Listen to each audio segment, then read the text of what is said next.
Hello, I'm Patrick Linnell with the CattleFax Closing Bell. Today's Closing Bell is sponsored by IMI Global.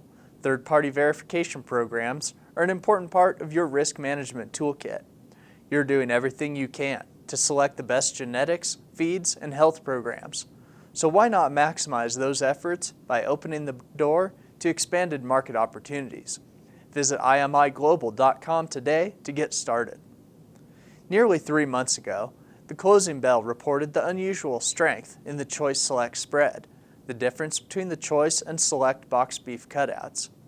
The spread typically narrows in the late summer as slower beef demand in the dog days of summer erodes the premium for Choice demand relative to Selects.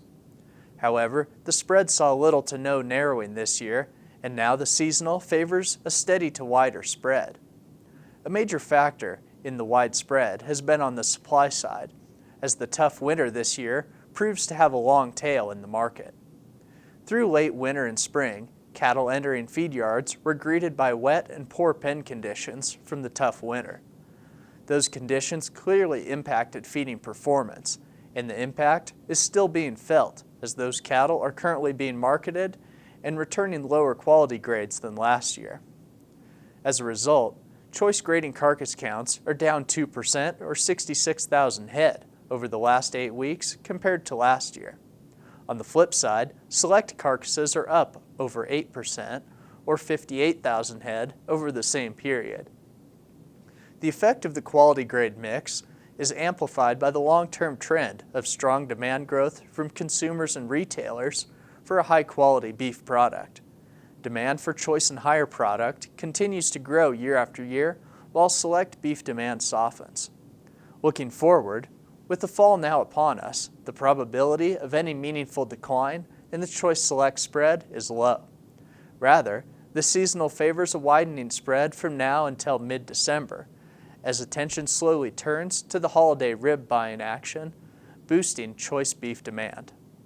This will favor an overall higher trend to the beef cutout into the fourth quarter, especially if grade remains depressed and boxed beef buyers are forced to chase Choice product. The demand will be passed on to the fed cattle market as the packing industry chases grade as well. A wider spread will also impact the basis level for cattle feeders. Cattle are grading well above the specification for the CME live cattle futures contract, which is for 65% Choice. All else equal, this is worth roughly $2 per hundredweight for today's fed cattle mix over the futures. The February 2021 contract, which recently opened, is the first live cattle contract with the grade specification increased to 70% Choice, closer to the industry average. Thanks for watching, and remember to visit CattleFax.com to become a member and receive the latest market news and analysis. The beef business has never been for the faint of heart. The pressures are real, the volatility is extreme, the risks are big, but the opportunities for success are there. So how do you sort through it all to decide which way to go? For more than 50 years, CattleFax has led the way. We're the time-proven leader in research, analysis, and information, equipped with the industry's most powerful database. Our team is impartial, objective, our vision is global, our focus is you. We provide a direct line of contact with you, our client, to the CattleFax team with our daily updated website, modernized mobile app, or the traditional phone conversation. CattleFax, the deciding factor. Become a member at CattleFax.com.